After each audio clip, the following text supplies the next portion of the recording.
Yeah, our unique characteristic or our unique capability in ProStep is that we are partnering with a number of vendors, of software vendors that are providing PLM tools, being CAD systems or being PDM systems or ERP systems, or maybe even production planning and MES systems.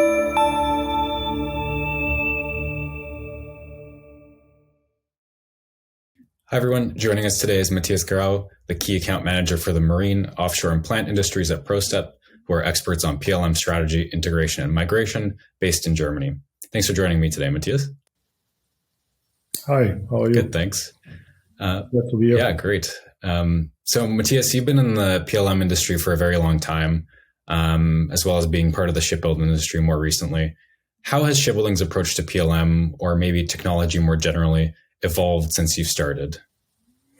Yeah, I think what we've seen over the last, I could say, decade is that shipbuilders are more and more following what other industries have been doing maybe in the years before, which is implementing things like PLM or product data management tools, and more starting to develop their products in a 3D approach instead of drawings, and also more and more turning on things like continuous data flows between the different phases of the development life cycle. And of course, just more recently, the life cycle of a ship is not restricted to the development of the ship, but it is reaching all throughout the operational life of the ship. That's more and more coming into the focus, which is very much relating to all these digitalization initiatives and digital transformation approaches that we see and read about all these buzzwords over the last couple of years. You mentioned that shipbuilding is following other industries. Do you think that following or that progression is happening fast enough within shipbuilding? Yeah, I think there's always kind of a balance that shipyards try to find between being a bit more conservative, which is also for good reasons, because products that the shipyard is producing are completely different from products that a car manufacturer or a dishwasher maker is producing. So they cannot just take over those inventions that these other industries might have been doing earlier than shipbuilding. And on the other side, of course, there is a dramatic increase of competition in shipbuilding, and especially between the Western countries, Western Hemisphere and the Far East. And so shipbuilders, especially in the Western Hemisphere, they need to somehow find out what would be good improvements for their processes and also in their products that basically can ensure that they are still have their unique selling points in the market. Can you expand a bit about what about shipbuilding is different from these other industries? You touched upon that ships are maybe more unique. You only build one once, but what is it? Yeah, I think there are a few differences between what shipbuilding is doing compared to some other industries. I think the major difference is not between shipbuilding and other industries, but it's more between these so-called engineer-to-order type of industries, which shipbuilding is one of, but maybe plant industry and civil engineering are somehow alike, compared to industries that build series of products like car manufacturers or dishwasher makers. So major difference is that in the car industry, the first couple of prototypes are going into crash tests, so they will be more or less destroyed, whereas in shipbuilding, the first prototype is the ship that's typically be delivered, at least in most of or in many of the cases. That's one thing. So car industry has the focus in their product development, which is trying to reach kind of a maturity to enter serious production. Whereas shipbuilding, on the other side, has the problem they need to resolve that they have a very concurrent development process. Concurrent meaning that design is not finished when the manufacturing first cut of steel is starting. And all along this process, the owner or the customer of the shipyard is trying to put changes in place. So that one of the major capabilities a shipyard would have to cope with is to accomplishing changes in a way that they still can earn money with their ship development, whereas in a serious manufacturing company, it's more about increasing or improving their capability to cope with variant management, because nowadays people don't want to buy cars that are all alike, but they want to configure their car very individually, and that's something where car makers today are struggling with.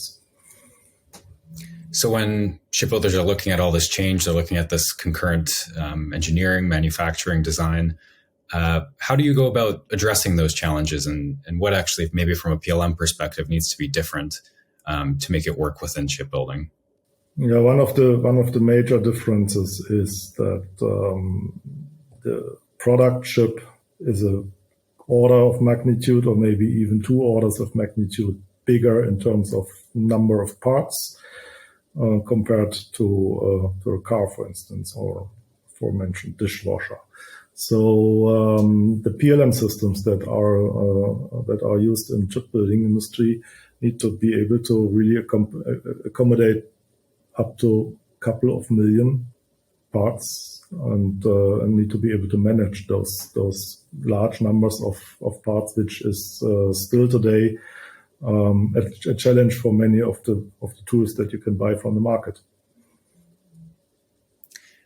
And just to kind of maybe switch gears a bit, right now, so many shipyards are asking the question, can I take advantage of this new innovation? That innovation maybe sometimes is PLM, but sometimes it's VR, AR, IoT, production automation.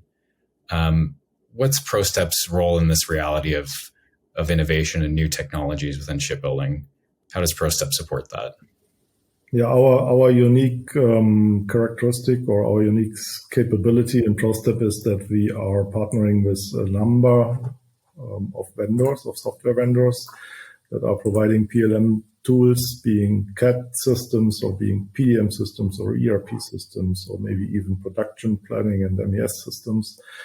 And we basically know how those systems work, and we know how data structures look like inside, that are stored or created and stored in those systems. So we basically have one of our unique capabilities is to know how all these data models are, and how to access all the data, and how to connect all these different systems into one big, you want to call it environment, or you might want to call it platform, that is operated in a company as a digital enterprise platform, if you want. So, and that's basically something where we play a central, or are able to play a central role in a company, in that we would be able to provide all these federation or linkage of information between the different systems that are employed in the company, and also open up the flexibility for the company to grow and to implement new tools as they go and as they need to, in order to increase their capabilities to build and develop products. You mentioned that idea of federation, or we like to call it integration as well. It's definitely a clear focus of ProStep today, but has that always been the case? Yeah, I think the original founding idea of ProStep as a company, which goes back 28 years now, was to commercialize neutral data exchange. And you still find this term STEP in our company name. And at that time, when ProStep was initially founded as a company, as a commercial company, it basically had the intention to commercialize the neutral data exchange based on this then completed or internationally standardized specification called ISO 10303 STEP. And that's, of course, something that is still in our mindset. We are still trying to provide this interoperability between different tools based on a neutral standard, or based on standards in general, if they then exist. And that's basically what we are trying to follow, and that's basically what we are trying to enable our customers with, that they would be able to add new tools to their environment, and connect those tools to the information flow and to the process flow that they are using in their companies to make their products. Can you talk a bit more about the role of partnerships and how that's evolved in recent decades? And particularly, you mentioned it earlier, the platform of platforms approach kind of being more mainstream and becoming more of the way forward. How has ProStep approached this change? Yeah, ProStep is, so for ProStep, or for us in ProStep, partnership is very key for what we are doing, building these integration, federation linkage type of solutions for our customers, because we are in the middle of everything. So we have to deal with a large number of different software tools, and we have to deal with the large number of software vendors that are providing those tools. So it's very important to enter a good partnership relationship with all those vendors and to work with all those vendors in a non-competing way as far as possible. ProStep has a long history and lots of experience in dealing with partners for, I would say, decades. So we are existing for something like 27, 28 years now, and at least 25 years of those we are partnering with PLM software vendors, being it CAD or being it PDM or ERP or MES vendors, you name it. And today I think we have a list of more than 25 partnerships of this type. And those, of course, also includes SSI. And I've looked it up before we had our session today. So we are partnered with SSI since 2017. And since then, we have a quite good and quite close and trustful relationship. What has made that relationship good and trustworthy? As you say, it's been almost 5 years. Yeah. So we have an open exchange about potential projects, and SSI is basically calling us up if there is a client or a potential client that would need support to integrate software. Of course, SSI is trying to sell their software into those accounts. That's just natural, but more often than not, the enabler for selling software of the type that SSI is providing requires to provide a migration path or an integration solution with existing software tools that are already in the company. So this is basically where we are very complementary, and that is what builds the trust environment between our two companies in the collaboration, that we are not competing, but are complementary in what we are doing. And that's, by the way, similar with all the other PLM vendors that we are calling our partners. That's the way it's working, and that's basically to the benefit of our clients. And ideally, we are creating win-win situations for our clients, but also for our companies, so that everybody is basically working together to provide the best possible solution for our clients. One of the key initiatives our teams have worked on is the integration of NAPA into SSI. Can you maybe walk us through a bit about that project and what went into it? Yeah, I think we are working on that development for something like more than 2 years now. And one of our unique solution features that we are providing is the capability that we are able to build integration between those shipbuilding specific CAD solutions like NAPA and Ship Constructor. And the specific characteristics of this type of CAD systems that are used in shipbuilding is that they are not primarily mechanical CAD systems that are explicitly creating 3D models, but they are following a more intent-driven approach, as we call it, which is more the specification of how the 3D model is coming into being, which is a far more efficient way to store the information instead of a heavyweight 3D model to be stored in each and every case. So this is to cover the requirements that ships are so big and complex. And this is how those CAD systems were able to deal with the sheer amount of parts that a ship consists of already for a couple of decades.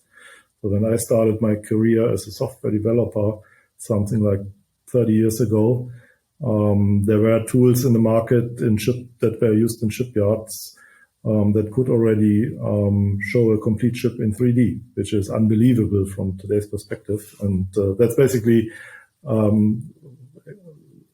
what we do in this integration project between NAPA and Ship Constructor. We take those very specific data structures or data models that are created inside NAPA, which have a proprietary semantics, and we turn them into the, again, proprietary semantics that's inside Ship Constructor. And the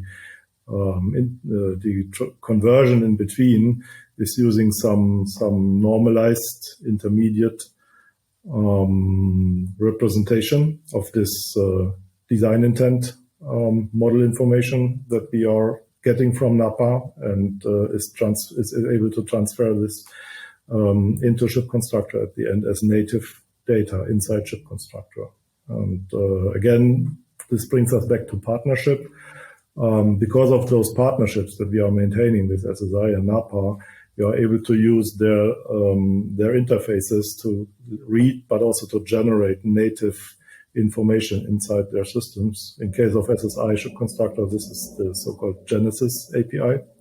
And we are using this Genesis API to generate native information inside Ship Constructor database, which would be more or less identical as it would have been interactively designed inside the tool. And what are some of the initiatives or projects you have looking forward, both maybe with SSI or beyond, if you have anything you'd like to touch on? Yeah, maybe we can talk a little bit about our joint activities between ProStep and SSI. So right now we are dealing with companies in Europe, in North America, and also in Asia Pacific.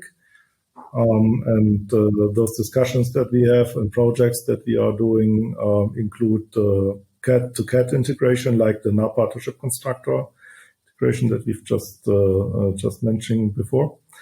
But also integration between Ship Constructor or SSI's digital hub or shipbuilding PLM environments with other enterprise data management tools such as ERP, and also the provision of design data into manufacturing, such as MES projects.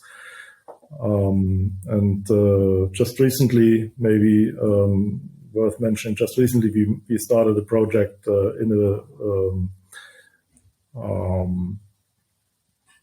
a major shipyard in Asia Pacific. And basically we are seeing two projects going alongside there. One is the implementation of shipbuilding PLM, which is done by SSI. And the other project that we just started is the implementation project that basically takes the shipbuilding PLM and integrates it into the enterprise environment of that shipyard.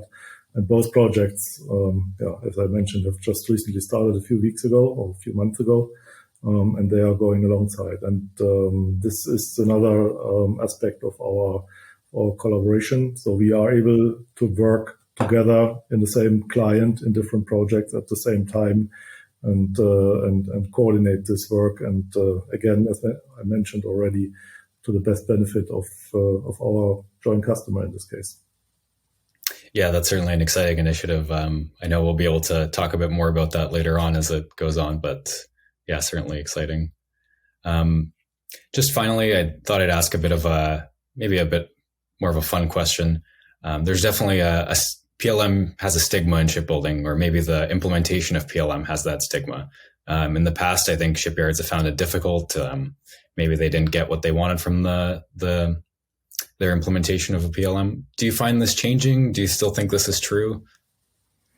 Yeah, I would make a distinction between those terms and those buzzwords, and PLM is one of them, which is maybe not the most up to date anymore. Now we are talking about digital twins and digital traces and those stuff. But PLM was the best 10 and more years ago.